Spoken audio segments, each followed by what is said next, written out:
साल 1943 भारत का एक ऐसा खौफनाक दौर जब भूख सिर्फ पेट की आग नहीं रही थी बल्कि हर सांस के साथ मौत की आहट बन चुकी थी। बंगाल फेमाइन ओनफ 1943, जहां सड़कों पर बिखरी हुई लाशें, सूख चुके शरीर और बुझती हुई आंखें इस बात की गवाही दे रही थीं कि इंसान किस हद तक टूट सकता है। हवा में एक अजीब सी खामोशी थी, लेकिन उस खामोशी के पीछे छिपी थीं दर्द भरी कराहें, मदद की पुकार और एक ऐसी तड़प जिसे शब्दों में बयां करना नामुमकिन है। सुबह होती तो सूरज की किरणें उम्मीद नहीं लाती थीं, बल्कि एक नया डर लेकर आती थीं। आज फिर कितने लोग इस भूख के सामने हार जाएंगे और कितने अपने अपनों को खो देंगे। गांव के गांव ऐसे वीरान हो चुके थे जैसे वहां कभी जीवन था ही नहीं। सूखी जमीन, खाली खेत और टूटे हुए घर, हर तरफ एक ही कहानी बयां कर रहे थे, तबाही की कहानी। शहरों की गलियों में लोग इंसान कम और परछाइयां ज्यादा लगते थे, जिनके शरीर सिर्फ हड्डियों का ढांचा बन चुके थे और आंखें जैसे हर गुजरते इंसान से बस एक ही सवाल पूछती थीं, क्या तुम्हारे पास मेरे लिए थोड़ा सा खाना है? कई लोग तो इतने कमजोर हो चुके थे कि चलते चलते ही सड़कों पर गिर जाते और फिर कभी उठ नहीं पाते। सबसे दिल तोड़ देने वाला मंजर उन बच्चों का था जिनकी मासूमियत इस भूख ने छीन ली थी। जिन हाथों में खिलौने होने चाहिए थे वे अब फैलकर भीख मांग रहे थे। जिन आंखों में सपने होने चाहिए थे वहां अब सिर्फ खालीपन और दर्द था। और माँ बाप, वे बेबस, लाचार और टूट चुके थे, अपने ही बच्चों को अपनी गोद में तड़पते हुए देखते हुए, उनकी सांसें धीमी होती महसूस करते हुए, लेकिन कुछ भी कर पाने में असमर्थ। एक माँ की वो चीख जब उसका बच्चा उसकी बाहों में दम तोड़ देता है, शायद वही उस दौर की सबसे डरावनी आवाज थी। और जैसे जैसे दिन बीतते गए हालात और भी बदतर होते गए। लोग अब सिर्फ जीने के लिए नहीं बल्कि मरने से पहले कुछ खाने की उम्मीद में जी रहे थे। कोई पेड़ों की छाल खा रहा था, कोई घास, तो कोई गंदगी में फेंके गए सड़े हुए टुकड़ों को उठाकर अपना पेट भरने की कोशिश कर रहा था। इंसानियत जैसे धीरे धीरे खत्म होती जा रही थी और उसकी जगह ले रही थी सिर्फ एक ही भावना, भूख। एक ऐसी भूख जो न रिश्ते देखती थी न इंसानियत। यह सिर्फ एक अकाल नहीं था, एक ऐसा दौर था जहां हर पल, हर सांस और हर धड़कन के साथ इंसान मौत के और करीब जा रहा था।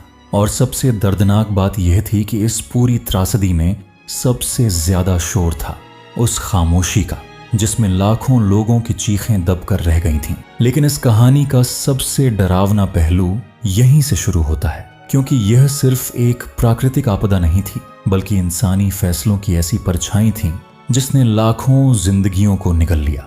उस समय भारत पर राज कर रहे ब्रिटिश एम्पायर के गोदाम अनाज से भरे पड़े थे, लेकिन भूखे पेटों तक नहीं पहुंच रहा था। बाहर से देखने पर सब सामान्य लगता था, लेकिन अंदर ही अंदर एक पूरा देश भूख से टूट रहा था। द्वितीय विश्व युद्ध अपने चरम पर था और अंग्रेजी हुकूमत के लिए सबसे जरूरी था युद्ध जीतना, चाहे उसके लिए भारत की जनता को ही क्यों ना कुर्बान करना पड़े। भारत के खेतों में उगा अनाज जो यहाँ के लोगों के लिए जीवन था, उसे बड़े बड़े जहाजों में भरकर विदेशी सैनिकों और युद्ध के मोर्चों तक भेजा जा रहा था। और यहाँ उसी धरती पर जहाँ वह अनाज पैदा हुआ था, लोग एक दाने के लिए तरस रहे थे। यह विरोधाभास इतना क्रूर था कि समझ पाना भी मुश्किल है। एक तरफ भरे हुए गोदाम और दूसरी तरफ खाली पेट।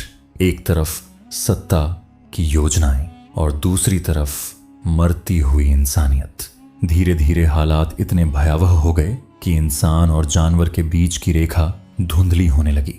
लोग जिंदा रहने के लिए वो सब करने लगे जिसकी उन्होंने कभी कल्पना भी नहीं की थी। कोई पेड़ों की छाल को उबालकर खा रहा था, कोई जंगली घास को पीस कर निगल रहा था, तो कोई कूड़े में फेंकी गई सड़ी गली चीजों को उठाकर अपनी भूख शांत करने की कोशिश कर रहा था।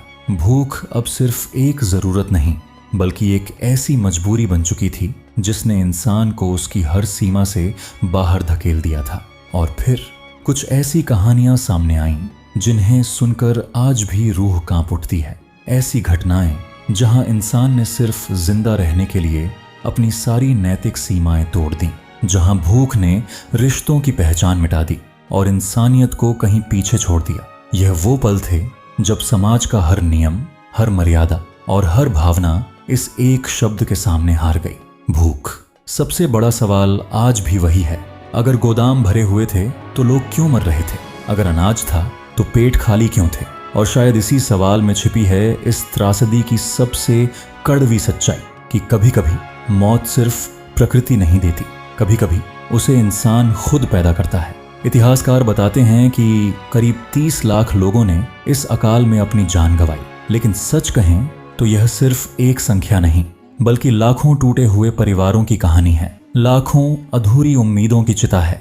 हर एक मौत के पीछे एक सपना था, एक परिवार था, एक भविष्य था जो हमेशा के लिए खत्म हो गया। और शायद सबसे बड़ा सवाल आज भी यही है, क्या यह सब टाला जा सकता था? क्या यह सच में सिर्फ एक अकाल था या एक ऐसी त्रासदी जिसे नीतियों और फैसलों ने और भी भयानक बना दिया? जब हम पीछे मुड़कर देखते हैं तो समझ आता है कि 1943 का वह समय सिर्फ भूख की कहानी नहीं बल्कि इंसानियत की सबसे बड़ी परीक्षा थी। एक ऐसी परीक्षा जिसमें सत्ता और स्वार्थ ने मिलकर इंसानियत को हरा दिया। और यही वजह है कि यह घटना सिर्फ इतिहास के पन्नों तक सीमित नहीं है बल्कि आज भी हमें झकझोरती है, हमें सोचने पर मजबूर करती है कि अगर कभी फिर ऐसा समय आया तो क्या हम वही गलतियां दोहराएंगे या इस बार इंसानियत को जीतने देंगे? क्योंकि 1943 का वह मफो अकाल हमें सिर्फ अतीत की याद नहीं दिलाता बल्कि यह एक चेतावनी है कि जब ताकत और लालच इंसानियत से बड़े हो जाते हैं तब परिणाम सिर्फ तबाही होता है। दोस्तों, इतिहास का यह सच जानकर आपको सोचने पर मजबूर किया होगा। कमेंट में अपनी बात जरूर रखें और यदि वीडियो पसंद आया हो तो इसे लाइक शेयर जरूर करें और चैनल को सब्सक्राइब करना न भूलें।